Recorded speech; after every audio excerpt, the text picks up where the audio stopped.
our first question is, well, do you think anybody else sells it? Can I get it at a better price? Do I have to go to this? And invariably, this is a great way to do it. I love the idea of putting this on hang tags. This is the blend. This is where it was sourced. This was done using, fair market. No children were used to make this product, blah, blah, blah, whatever. More importantly, I also love this. I just saw this on neck tags on a wine when I was it made perfect sense. It wasn't a little sommelier. I clicked on it, it told me what the grapes were, the vineyard, the vintages, blah, blah, blah, how to pair it with food.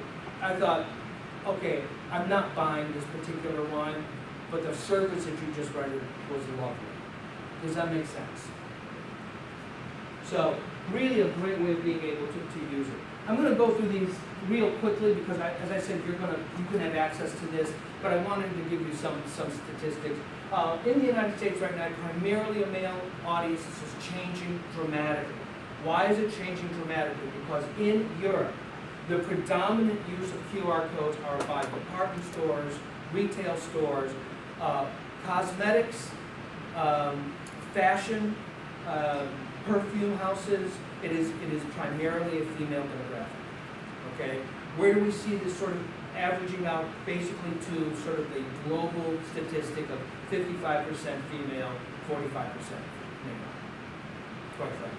I wanted you to see this because I think this starts to make it a much more interesting conversation. Everybody always thought that this was going to be a young person's sort of gimmick, hook, whatever. It's not. Look at this. Very, very, very small. 7%. Look at 18 to 24, 17%. What I really want you to look at, 25 to 44, 57% of the market using. The one I really want you to look at, which is more interesting, look at this. That right in here. That 45 to 54, 55 to 64, that 16%. Doesn't look like a lot, right? Look at it from an income demographic and it will tell you exactly how it works. $25,000, up to $50,000 annual income. Nice demographic right in here. That $50,000 to $100,000 demographic, 38%, but look at that over $100,000 annual income, huge. Why? Because the first thing that we learned, this is a print to online facilitation tool that has been ideally made for retail and merchandising. It's perfect. It is that spontaneous sale. It is that I'm looking at a magazine, I see this, I go, wow, that's really cool. Click. Oh, by the way, it comes in these sizes and in these colors. Well, okay, I like blue. Click, Do you want it in your cart? Yes. How are you going to pay for it? PayPal. Boom. Next thing you know, I own it. Does that make sense? This is a huge tool for point of sale, point of purchase, and one of the things that we have now done is that we have extended the point of sale and point of purchase to be in-home as an extension of catalog. So how does that break down? If you go back to the previous chart, Sure, because that's much more obvious, is 45 to 64. Yeah. Now, how is that increasing recently? I mean, Well, you're certainly, or how do I fool them to click on? well, you don't fool them. That's the interesting thing. They're smart to begin with. Give them credit for being smart. Why has this really taken off? Hold your thought. I'll answer that in a more interesting way. But I'll answer it now. You're right here, and I'm right here.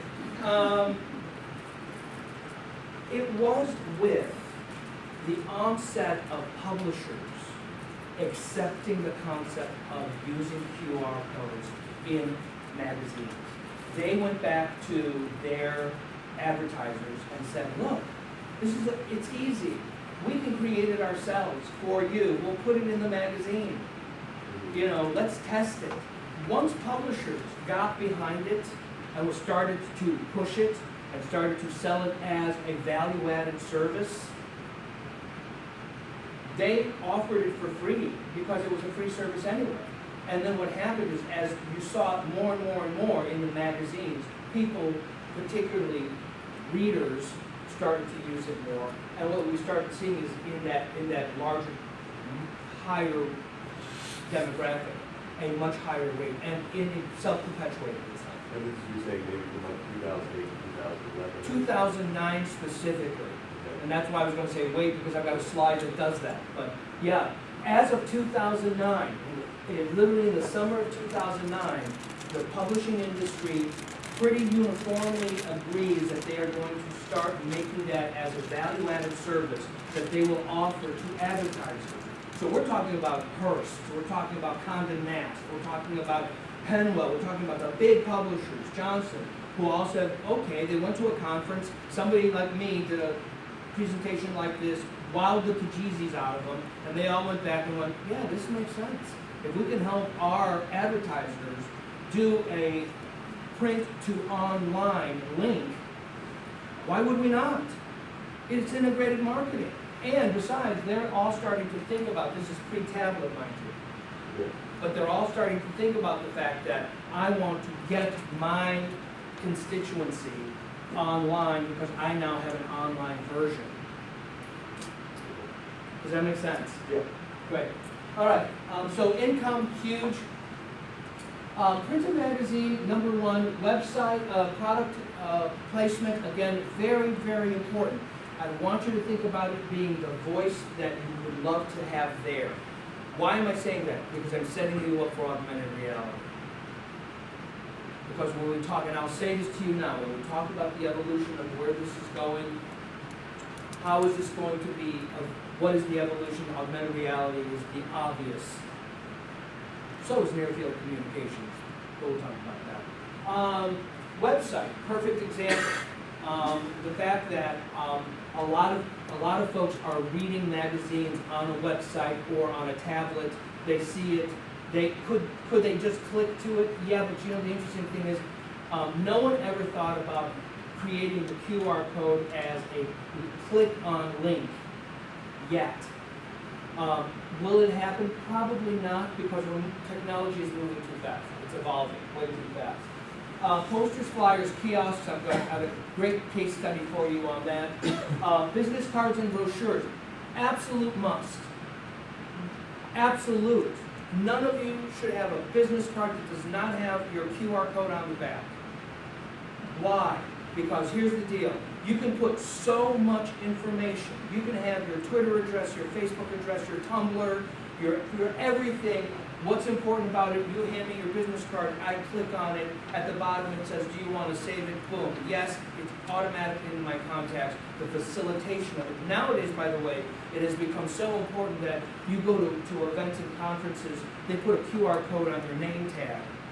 And so as you walk up to the booth, somebody just simply goes click, and they've captured your information. Does that make sense? It's the fastest way of gathering information possible. And by the way, where did they get that QR code information? When you register. Because we have software now where we can take a mailing list, and this is particularly important when you start getting into direct mail, where I can take a mailing list and I have software where I can merge the mailing list with QR code generation, and I can create individualized QR codes so that they function like pearls. So if I have that, now I can actually individualize those QR codes onto name tags or whatever so that they can be used functionally. Storefronts. By the way, you go into Europe, you're walking down the street. Virtually every restaurant has got a little QR code, typically in the right-hand corner or left-hand lower corner of their window. You walk up to it, you click onto it, it gives you the last 5 reviews of that restaurant and what today's specials are. Okay? I will share with you one of my favorite stories, case studies.